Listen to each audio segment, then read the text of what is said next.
Guess what? My first online course is launching this October. It's called the Second Act Accelerator. You can check it out now at secondactsuccess.co/course. If you are thinking about making a change in life and starting a second act, then you've got to join this program. It's an 8-week course designed to help you map out steps to get you from where you are now to where you want to be. You'll get one-on-one coaching with me, plus weekly group coaching, live weekly workshops, plus guest experts to help you in areas like resume writing, crafting a perfect LinkedIn profile, and even branding and web design. You will also have lifetime access to our Second Act community, where we'll share ideas, give feedback, and support each other on this journey. Enrollment is open now, so go to secondactsuccess.co/course to learn more. You can also contact me directly to set up a call where I can walk you through what you'll learn in this program personally. It's all at secondactsuccess.co/course. Are you at a crossroads in your career or in life? Well, don't worry, because life's next chapter is waiting. This is the Second Act Success Podcast. I'm your host, Shannon Russell. I'm a television producer, turned boy mom, turned business owner, podcaster, and career coach. If you are looking to start a new career or begin a fresh chapter in life, then get ready to be inspired with stories of women who have done just that. We will share advice and offer steps you can take to help figure out what your true calling in life really is. It is time to shine, so let's turn the page and get started. Welcome to Second Act Success. Trust your inner voice. It will never lead you astray. That inner voice, I think, can sometimes get jumbled, like, oh, it's just anxiety, or it's just this stupid dream that I have. But you're discounting your own wisdom. Like, that is coming from such a deep well of knowledge inside of you. Don't disrespect yourself like that. Listen to that voice, because it will never lead you astray. My guest today is Burnout Coach Ash Burnside. I invited Ash on the show to talk about burnout and the signs that we should all be looking for in ourselves. Let's admit it, we all take on too much in life, trying to balance all of the things. And burnout can creep in when we least expect it. Ash was working in marketing when the pandemic hit, and she felt the overwhelming stress of her business flailing while she was helping her 3 little ones with school at home. She shares her story of how burnout led her to have some dangerous thoughts about wanting to end it all. Luckily, some unusual signs from the universe and the support of loved ones allowed her to get the help that she needed. I'm hoping Ash's story and her advice as a burnout coach will help you as well. Let's dive in. This is my friend, Ash Burnside. Welcome to the podcast, Ash. It's so nice to have you here. Yes, thank you so much for having me. Well, let's talk. So you are a burnout coach. I love the idea of helping people recover from burnout because it's such a real thing, a real issue, especially since COVID. So many of us can relate to this. Can you tell me about your experience with burnout? Oh, man. Oh, man. So there's a lot that led to, I burned out really, really, really hard during COVID. It was a long time coming. My Act 1 actually starts at 6. I had an adverse childhood experience that I spent a long time trying to forget. And I did for the most part. Like, I kept it locked away for a long time. I only say this because it's important to the rising action of Act 1. So we fast forward 20 years. I married my high school sweetheart. We got pregnant when I was 20 years old. I was 2 days away from deployment, found out we were having a kid instead. And that was really difficult. We had 3 boys by the time I turned 26. And we were moving around all over. We were just chasing opportunities, trying to survive, postpartum depression. Like, there was a lot that was happening during this time. But during nap times of my kids, when they were babies and toddlers, I started my first online business, which was so new to me. It went really well. I launched myself into digital marketing and I got really good at it. I did copywriting and funnel building, kind of made a name for myself, and I loved it. Things were going really, really well for me. And then 2020 came and we had a kindergartner at the time when everything shut down. And I don't think I've talked to anyone that wasn't just a train wreck for. No one had done virtual schooling really before. That was really difficult. And that started to be a teetering point for me because now, on top of everything else that was happening, I'm also starting to feel the beginning effects of caregiver burnout because parenting in quarantine was constant. There was no respite. There was no support. You couldn't really contact your village. Like, that was incredibly isolating during what was already like a dark and scary time for so many people. Absolutely. I had 2 little ones at home too, so I was with you during that. That was very stressful. Yeah, so you get it. That was not easy. So that is kind of just another icing on top of all of the other stuff that has been brewing underneath the surface for me. I'm trying to make things happen in my business. I'm trying to keep things afloat, but the spending behavior, marketing, like that shifted so jarringly. People weren't investing in marketing. And so like I'm panicking. I'm working so late into the night. I'm getting up early. I'm 100% overworking myself, trying to keep all of the balls in the air. I pushed until like August 2020, and I can't explain it, but I just had this knowing, this feeling in my bones that something was coming for me. Not in a bad way. It was really good. It was the first time in a while that like I had kind of a positive feeling about the future. I just felt like I was on the path that was meant for me. And I don't know if you have any listeners that have ever felt like this, but it's almost impossible to explain. Like you just feel it. So in all of my boldness, I proclaimed to the universe, God, anyone that I thought was listening, that I'm ready. Like I'm ready for my next steps. Show me the next chapter. Teach me. That's the first lesson in be careful what you wish for. Uh-oh. Oh man, I definitely got it. So the next day after proclaiming this out loud, I got my first call from myself on my cell phone. My name showed up on my caller ID, my phone number, and I'm like, my phone is broken. I answer it and it's just static on the other. And I'm like, okay, my phone is broken. So I take it in, nothing's wrong. And this keeps happening to me. Like every few days I'll get a call from myself and I'm like, what is going on? I have Bluetooth in my car. And so I'd be driving around and like it would randomly connect and here's my name on the caller ID, like static again. That's so strange. Super strange. And you know how sometimes you wake up with like a song in your head or like a line from the movie will just pop into your head? Every time this happened, like so loudly, I would hear like randomly this line that would pop into my head and it would say, your future is calling. What is she saying? And it was really bizarre. So I was like, okay, I don't have anything to give to think about this. Right. End of August, early September, I actually start having really severe PTSD loops. Everything is finally just starting to kind of cave in. And I'm reliving this memory from childhood over and over and over and over and over again in my head all day long. It's following me into sleep. It's following me into every second of my day. I feel like I'm legitimately going crazy. Like I am losing my grip on reality over here. And reality is already bananas. So this is happening. I'm still getting calls from myself. And I feel like I've lost my marbles. Everything gets so bad. I'm living with this every day. I'm trying to keep my business afloat. I'm trying to help my kids stay on track. And none of it's working. I feel like I'm floundering. I feel like I'm failing across the board. I'm not functioning very well. But I don't tell anybody any of this because I think, you know what, like everyone's dealing with a version of this. Mm-hmm. So I just keep it inside and it gets worse. Like it gets to a boiling point. Burnout is coming in hot for me. Mm-hmm. It gets to a point where this memory is all that I'm thinking about. Every time the memory fades for even just a little bit, instead of like a feeling of relief, I feel this overwhelming feeling of nothingness. There's just nothing. There's no joy. There's no pain. They're just in like this meaningless, free-falling void. It's probably the worst and most terrifying feeling I've ever felt in my life. Time doesn't exist when you're in those moments because you're like, I'm going to feel like this forever. And I can remember in one of those moments, I thought, if this is what life is going to be like now, like I don't want it. And so I basically made a timeline for myself of how much longer I felt like I could keep waking up to life being like that. Mm-hmm. And so I started a countdown. And I think one of the things that is probably the most terrifying when I look back at this time that scares me the most is that I didn't tell anybody about my timeline. I didn't tell anybody about how hard I was suffering because I didn't want anyone to stop me. And I think that's what scares me the most looking back. So my countdown's going down. I'm still getting calls. My countdown makes it down to 2 days. On this particular day, I wake up. Immediately upon waking, I hear that same line, your future's calling, what is she saying? And I'm like, to me, this is just like reinforcing the fact that like I've gone crazy. I'm a crazy person now. Right. On this particular day, I end up driving somewhere with Aaron, and bless him for knowing me so well. But we get into a huge fight. I don't even remember what it was for. It could have been the smallest thing.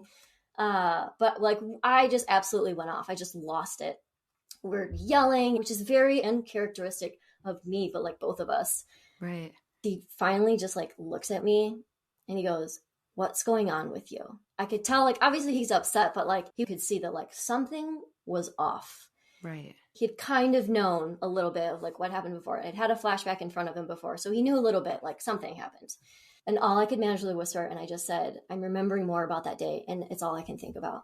And he just looks at me and he says, Ash, like, that's PTSD. And I thought, like, oh my gosh, like I had so many feelings. Like, first it was relief because I was like, there's a word that describes how I'm feeling. If there's a word, that means I can get better. And then I also had this feeling of just like disbelief, because to me, PTSD was something that happened to like combat veterans and like people at the very least that could vividly remember what happened to them. And for me, for much of it, like it was very fuzzy because I tried so actively all the time to not let my head go there.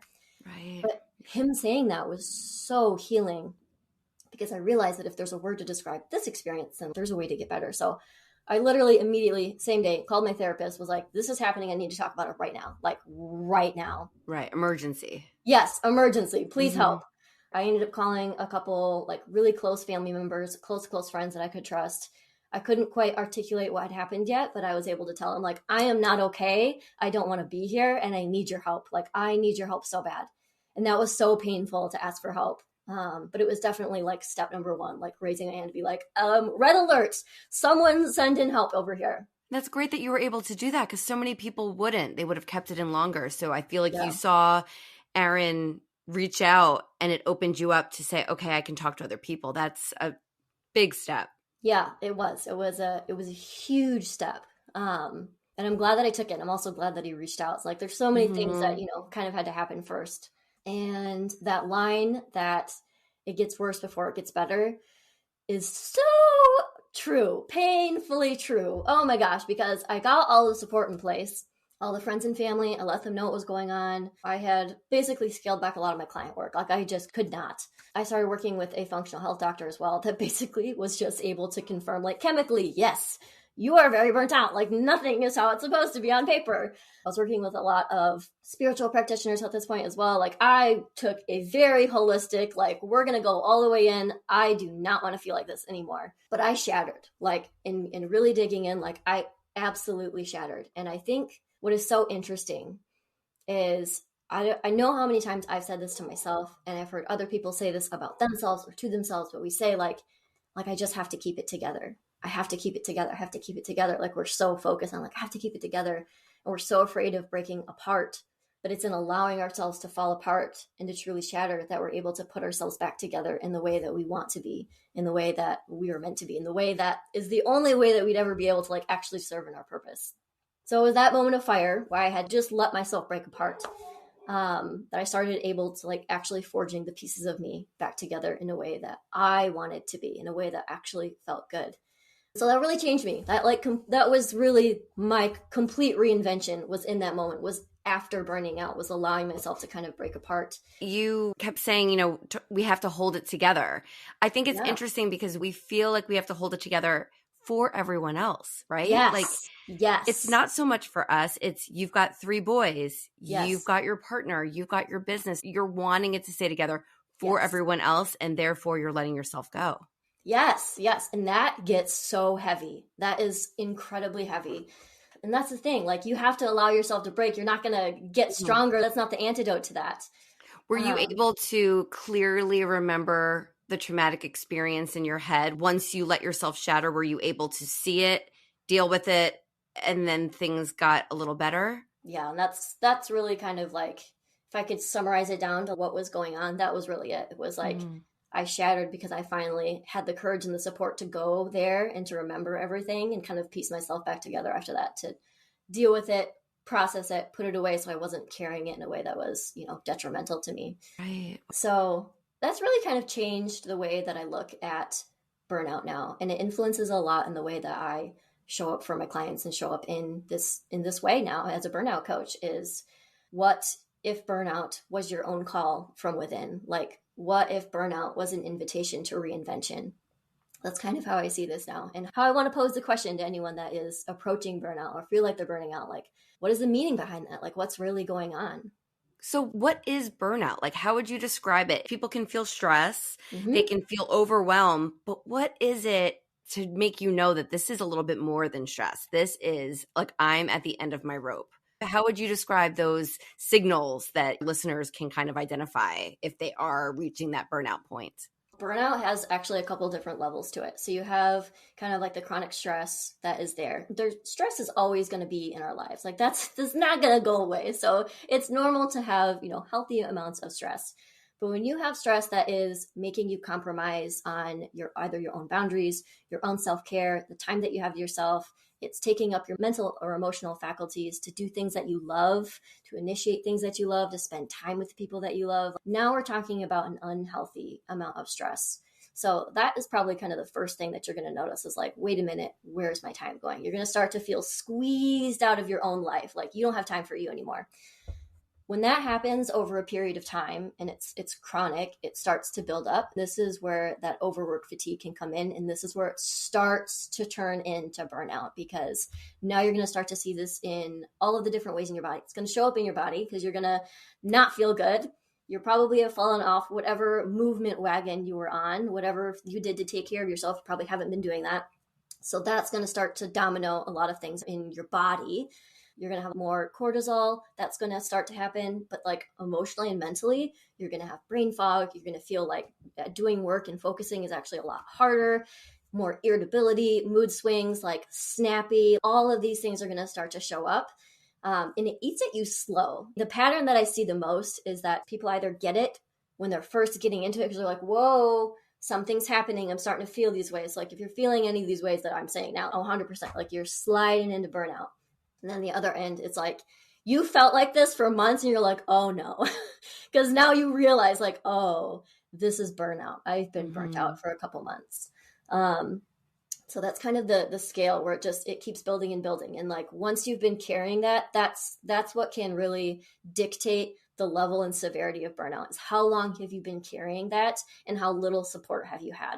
If you've had little blips of reprieve, it's not going to make it go away, but it can make you feel like you can carry it longer, which can make it feel like the burnout maybe isn't as bad, but it's still there. So those are the things that can also kind of influence the types of burnout and the level. That's scary then. So you can kind of feel like it might not be so bad, but it's because you're pushing it off. So that's interesting to kind of keep an eye on if you feel like you're getting to that point. Is it stomach aches? Is it tiredness? Is it that kind of stuff? I can imagine that your body starts to shut down in different ways physically. Oh yeah, it does. And what's interesting too is that your experience is kind of mirrors externally and internally, I guess. So emotionally and mentally, like those are things that you'll actually see first. But those are things that most people aren't going to be in tune enough with to realize that they're slipping. You're going to get brain fog first. You're going to get the irritability first. You're going to feel like, what the heck, like I haven't been able to do the things I want to do first. And then all the other things are going to start to compound. And this is going to show up really differently for everyone because everyone's body is very different. But stomach aches can definitely be part of it. Huge anxiety. And it can be this really general sense of anxiety because balls are dropping. You're not really sure which ball is going to drop. Did I forget to do this thing? There's so much that's happening that's going to add to that anxiety because, again, like things are just slipping through the cracks because the burnout just keeps ramping up. If you're someone that suffers from migraines, you might be able to see your migraines are increasing in frequency. There's also a lot of hormonal issues that can come here too because that cortisol, when that takes over your body for an extended period of time, that has a domino effect to all the other systems, but your hormone and your endocrine system is the first place it's going to hit. So for women especially, you're going to see that hormonal shift of like, if you have, had clear skin, you're going to see acne that start to come back. You're going to have sleeping problems, your ability to fall asleep, stay asleep, appetites, metabolism, mood, all of that, all the things that are impacted by our hormones, you're going to see that go really out of whack really quickly. So how did you get into coaching? So you have this come to Jesus moment with your own burnout. Yeah. And then talk to me about the process where you recover and decide to kind of change your business a little bit. Yeah. So I have loved coaching for a long time. Even when I was in marketing, I did marketing coaching for smaller businesses and I loved it. After I had, gotten better, I have a mentor and a really close friend of mine that kind of took me under her wing as I was healing and like trying to be functional, right? She had a slew of private clients. She came to me and she was like, hey, I don't have time to answer some of their marketing questions. She was helping to kind of train up some of their marketing team. So there was, a lot of junior marketing team members. And she's like, they just need someone to just talk to and to educate them on like some of the standards or like what to expect. She's like, would you be interested in being a marketing coach for me?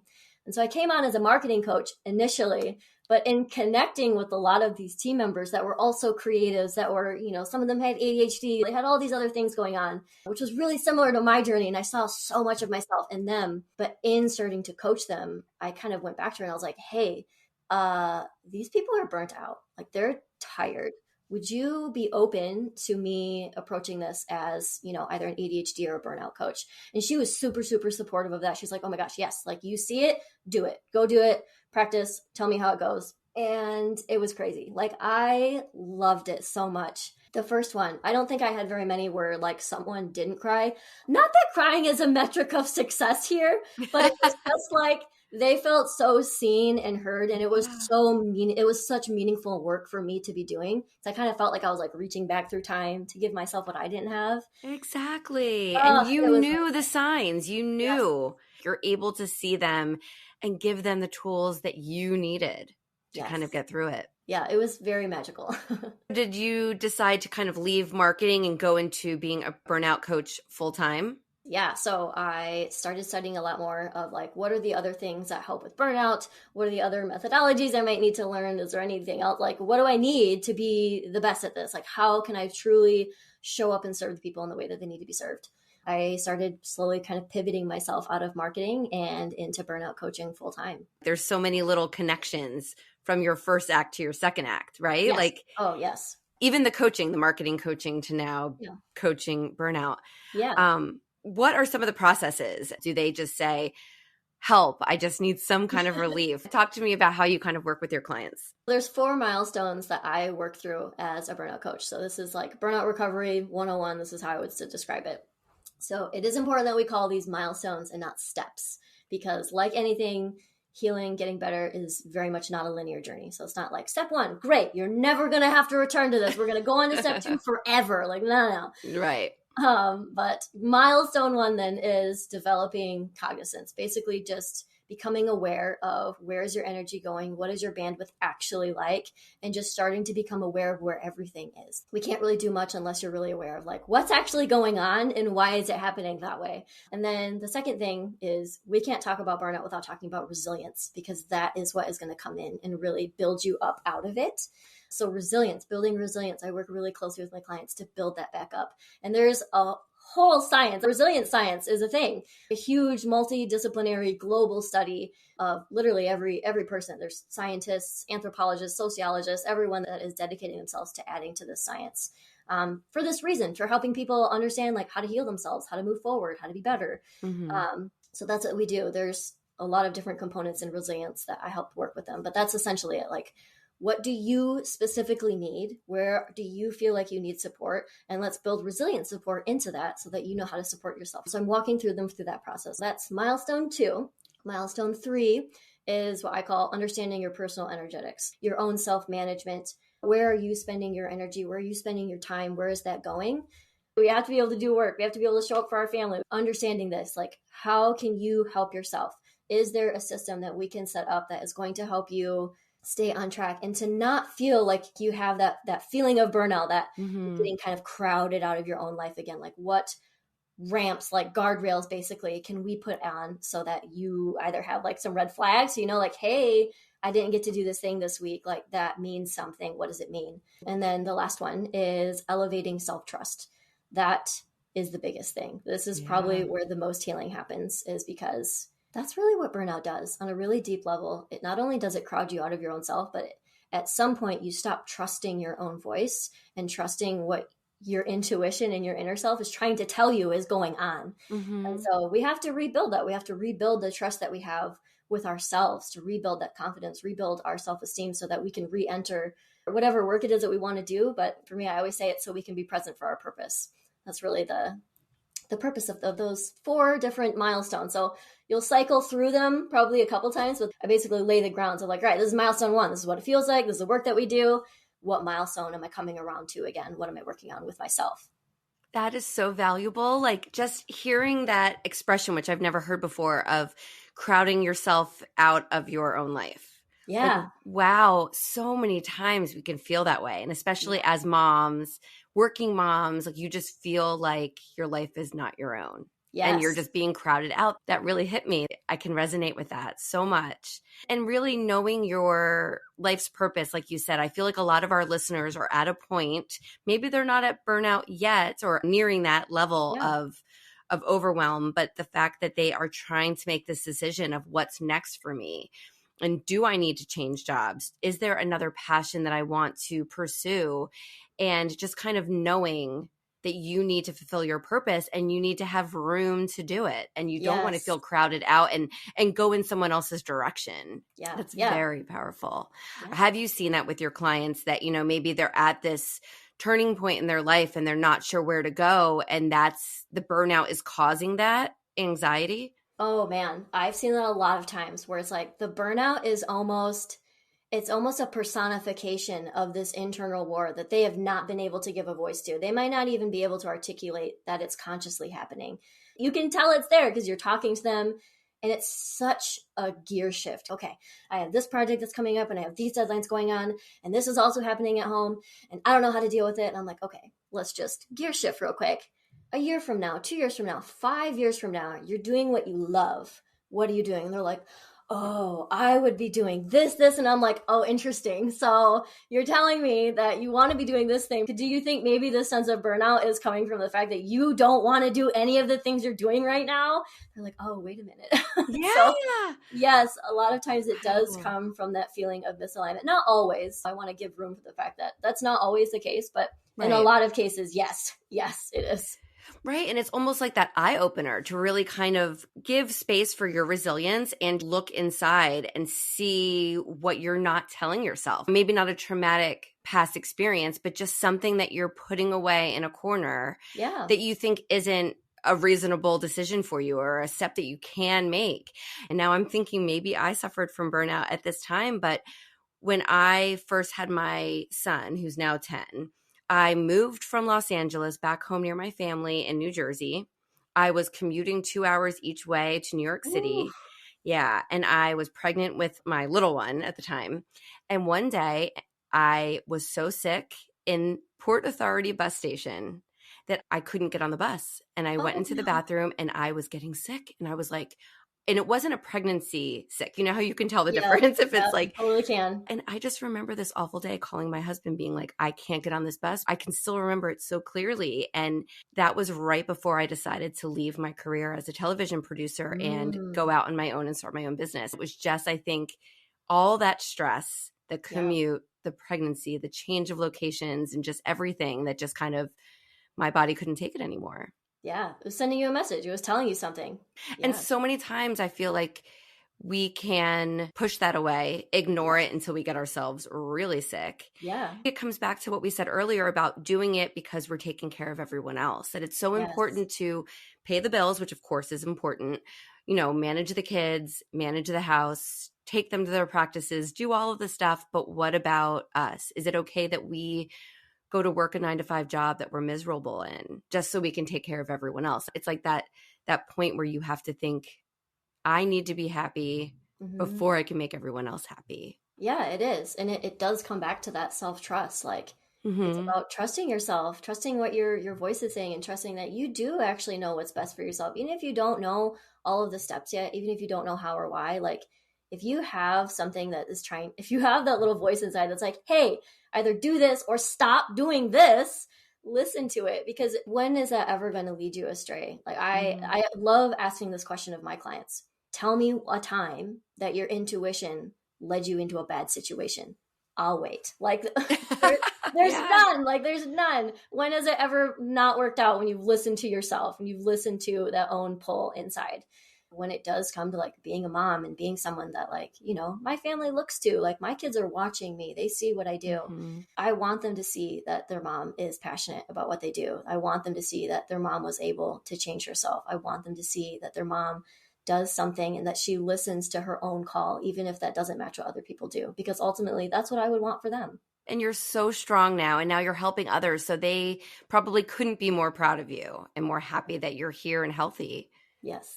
Yeah. It's funny to think that you didn't listen to your own internal voice.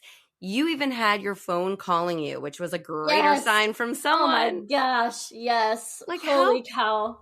Now, did that stop afterwards? Yeah, and it was interesting because it's almost like a little bell curve. Like it kind of ramped up from the beginning, and there was a point where I was getting them every single day. Every day it was happening.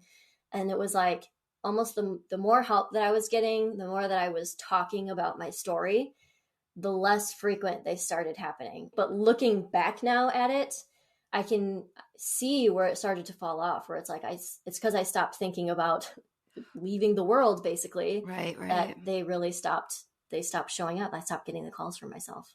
The fact that you were able to reach out to other people and just be honest. A lot of us don't talk to friends when we're feeling that way. And if you're stressed at your job, you're just like, okay, everyone's stressed at their job. I just, I'm going to go through it another day. The reason I started this podcast is to tell people that you can get through it. You can get from act 1 to act 2. And your act 1 might be amazing. Yeah. I loved my first job. I got a little stressed and needed a change. Both acts were amazing. So you don't have to be completely miserable, but you just have to find a place where everything's in tune, right? Mm-hmm. Everything in your world kind of fits in a way that is making you your best version of yourself for everyone around you. Yes, exactly. What does being present for your purpose mean to you? You mentioned that a little bit earlier. Ooh, so this is one that I love because this is very much intertwined with some of the stuff that I do with people. This, I would say, has basically 2 parts. It is in the 2 different milestones that's going to come up. So this comes up in the milestone of building resilience and also comes up in the milestone of elevating your self-trust. So being present for your purpose, kind of like what you're saying, like knowing what that is, but that can in itself overwhelm some people if they don't know what that is. It's like, how do you find that? Well, unfortunately, there's no magic pill. I can't give you a secret roadmap, but in building resilience and in creating that space for ourselves to exist, and part of that space is that you get to discover who you really are. That post-shatter period when you're forging that new you is figuring out like what the heck that is. And so in building up that resilience and creating that space for yourself, you're doing those questions. You're doing that kind of inner excavation of like, who is this person really? Who am I at a deeper level? What do I stand for? What's actually important to me? And what do I really want out of life? How do I want to feel on a day-to-day basis? Those are the deeper questions that we ask ourselves, because it's not going to be one thing that's going to pop out at you. It's not going to come to you in a shining moment of clarity of like, oh, I asked these 10 journal questions and now I'm going to be a doctor in Africa. Like, it's not going to come out that clear, Would be nice, but yeah, it's definitely not. It certainly would. That in those self-development questions that you ask, those self-reflection questions, it's like you start to hone in and calibrate your own personal compass, because that compass is going to point you in the right direction. That's all you're going to get from yourself is the right direction. You're going to start taking steps in that direction. So you don't have to quit your job overnight. You don't have to start your second act, right at the drop of a pen. It's just a matter about taking those steps. What are you interested in? What's the thing that's calling you? Take one step towards that. Buy a book about it. Read about it. Attend a seminar. Talk to someone that's in the industry. One little step, because clarity follows action. That is what we're looking for here. So you're taking steps in that direction as you're doing this work. And it's in doing that you're going to start to figure out like, oh, I really do love this thing, or I really feel called in this area. And you're going to keep calibrating that compass. And that compass is your self-trust. That's your direction. So you see how this work now is very cyclical, where you're going to keep coming back around to these different milestones, these different pieces. It becomes a little less scary for you. So if you think I want to be a doctor in Africa, but that's really scary and that's outside of my comfort zone, well, start understanding what your purpose is, working towards those little steps at a time to get there, and it won't be as scary. Exactly. And that's where that sense of like feeling, like, how do you want to feel? That is a question of embodiment instead of achievement, which is a huge shift. And to me, like, that's a big part of burnout too, is when we're chasing achievement instead of how do we want to feel? Mm-hmm. What are you actually embodying right now? So keeping that center too, and keeping that as a tool to calibrate your compass too, is going to help you take the right direction so you don't end up in the wrong place. There's so many people who are high achievers, but they aren't excited when they wake up in the morning to do what it is they do. And it's got to be a balance, I would think, ideally. Yeah, absolutely. So for our listeners who might be at that point where they're nearing burnout, or they know they want to change and they just are a little stressed out, what advice would you give them? This is one of my favorite questions. So I have something called Rescue Self-Care. 10 minutes. You need 10 minutes. Ideally, you would do this like 3 times a day, but it's okay to start with just once a day. So 10 minutes 3 times a day, or the once if that's all you can find. And just take 10 minutes and you're going to do 2 different activities. I say do an activity for your body, and then you're going to leave space for your mind. So activity for your body is something really simple, something you do not have to think about. For me, I usually do nothing. I either take my dog on a walk, or I will sit outside. I live right by the woods, so I'll sit outside and watch the birds or watch the leaves in the trees. If it's the winter, then I will watch the snowfall. Like literally something very, very simple. And then something for your mind is you're giving space for your mind. So you're not thinking about something. You're not turning on music. You're not listening to a podcast. You can meditate if you want. You can do a very simple guided meditation. But the 10 minutes is really, you're giving yourself space to just not fill it up with more stuff, not fill it up with 10 minutes of super productivity, because those are the things that are making us overwhelmed. Mm-hmm. Those are things that are making us tired. So just taking 10 minutes to yourself to just exist in that 10 minutes of space and time and not be worried about anything else, that is a really huge place to start. So start with once a day, but if you get it to 3 times a day, that will do a lot. So that's what I would recommend, place to start. That's great advice. Isn't that sad that we would Yes. feel like we can't find the 10 minutes? But I bet you it just brings you back into yourself, because otherwise, don't you feel like these days, I know for me, I'm always putting a podcast on, or the TV's on in the background, or, you're just constantly not thinking your own thoughts. You're listening and thinking everyone else is. Yeah. And that's really the purpose of the 10 minutes too, is like 10 minutes is easy to find. Yes. It would be overwhelming if I was like, all right, you got to find 30 minutes. And you're like, wait, what? Like, I booked up for the next 4 hours, but 10 is doable. Anyone can find 10 minutes. That's really true. It's just making that, like scheduling that in your calendar. Yeah. Saying, okay, find that at any point in the day. That's great advice. All right, it's time for our 5 fast cues of the week. Here we go. Name one thing that your different chapters in life have taught you. Listen to myself, to trust myself in the direction that I am propelling myself forward. Would you recommend taking a leap into a big life change to your best friend? Yes, do it. What is one piece of advice that you would give someone who is trying to start their second act? Probably the same thing I told me about myself. Trust your inner voice. Like that is never going to steer you wrong. And that inner voice, I think, can sometimes get jumbled for being anxiety. Like, oh, it's just anxiety, or like, it's just, this stupid dream that I have. But like, you're discounting your own wisdom. Like that is coming from such a deep well of knowledge inside of you. Don't disrespect yourself like that. Listen to that voice, because it will never lead you astray. What does the next chapter look like for you, Ash? Definitely more burnout coaching, but the next chapter is going to have more connection as far as a way to build that resilience, making meaning. So I'm excited to bring in this more personal avenue into the work that I'm doing as well. So where can our audience connect with you to learn more? I would love to have conversations on Instagram. Follow me at Healing Hustle Co. on Instagram. I post different things as well about burnout recovery and starting your journey. I would love people to follow and learn more. I've learned so much, and I know our listeners have too. This was such great insight. And plus, it was so wonderful to hear about your first and second acts and just all the ways that you're helping people on their journeys. So thank you very much, Ash. Thank you so much for having me, Shannon. Learning more about burnout from Ash really has me thinking. We really do have so much balancing on our shoulders every given day. Between work, family, friends, home, and life, there is very little left for us. If you are feeling more stressed than normal, or if life is giving you a little bit more than you can chew, please take a step back to reassess. Ash is proof that ignoring the signs can lead you down a dark path. So pay attention to the thoughts and the feelings that you're having. I loved Ash's advice about taking 10 minutes a few times a day away from everything to just be. Remember that you can't be the light in this world that you are destined to be if you do not take care of the person inside. That is you. Take care of you. I thank you for joining Ash Burnside and I for this very important conversation. But now do me a favor and take your earbuds out, step outside for 10 minutes, and I promise it will make the rest of the day just that much better. Talk to you soon, my friends. Thank you for joining us. I hope you found some gems of inspiration and some takeaways to help you on your path to second act success. To view show notes from this episode, visit secondactsuccess.co.